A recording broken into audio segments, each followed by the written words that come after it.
Namna ya pili ni kunena kwa lugha mpya au kunena kwa lugha ya rohoni kama kipawa, kama sehemu ya karama ya Roho Mtakatifu. Ni kunena kama kipawa au kunena kama sehemu ya karama ya Roho Mtakatifu. Marko sura ya 16 mstari 17 anasema, na ishara hizi zitaambatana na hao waaminio, kwa jina langu watatoa pepo, watasema kwa lugha mpya. Moja ya ishara ambayo Yesu Kristo amesema zitaambatana na wale wanaoamini kwa jina la Yesu Kristo, sio tu watatoa mapepo, sio watakula tu vitu vya kufisha, vitu vya kufa na vita wazuru, sio tu wataweka mikono juu ya wagonjwa watapokea afya, bali watafanyaje? Watanena kwa lugha mpya. Kwa hiyo kunena kwa lugha mpya kama kipawa au kama sehemu ya karama ya Roho Mtakatifu ni moja ya ishara kwamba mtu huyu ana ahadi ya Baba ndani yake. Na Mtume Paulo ameshauri na ameandika kanisa wa Korintho, amesema vipawa vya Roho Mtakatifu vinakuja kwa kufanyaje? Kwa kutamani.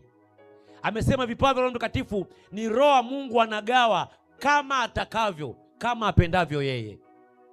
Sio mwanadamu anayekupa, bali ni Roho wa Mungu ndiyo anayegawa, lakini anagawa kama atakavyo yeye, na vinagaiwa kulingana na shauku unayoonyesha ndani ya moyo wako. Ndio maana anasema Mtume Paulo, vitamanini sana vipawa vya nini? Vya Roho Mtakatifu. Bwana Yesu asifiwe sana.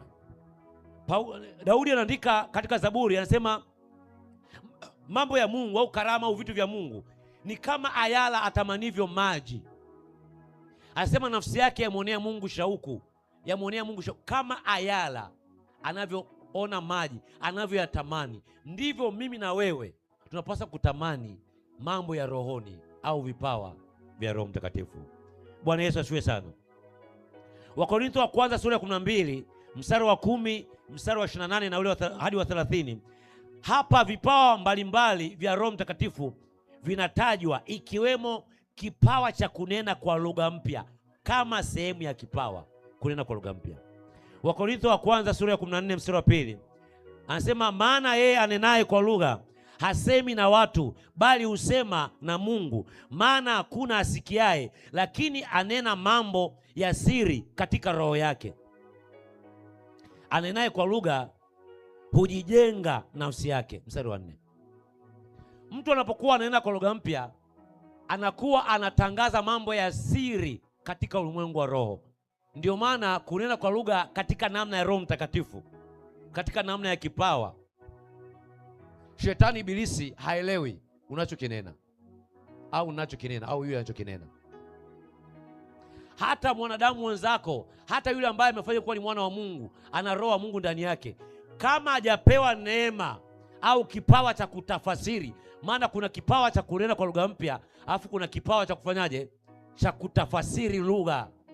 Kwa hiyo kama hajapewa kipawa cha kutafasiri lugha, unaweza ukanena na asielewe unachokinena.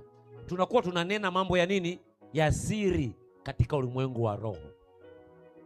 Ila ni vyema mtu awe na mambo mawili, awe na kipawa cha kunena kwa lugha mpya, alafu awe na nini?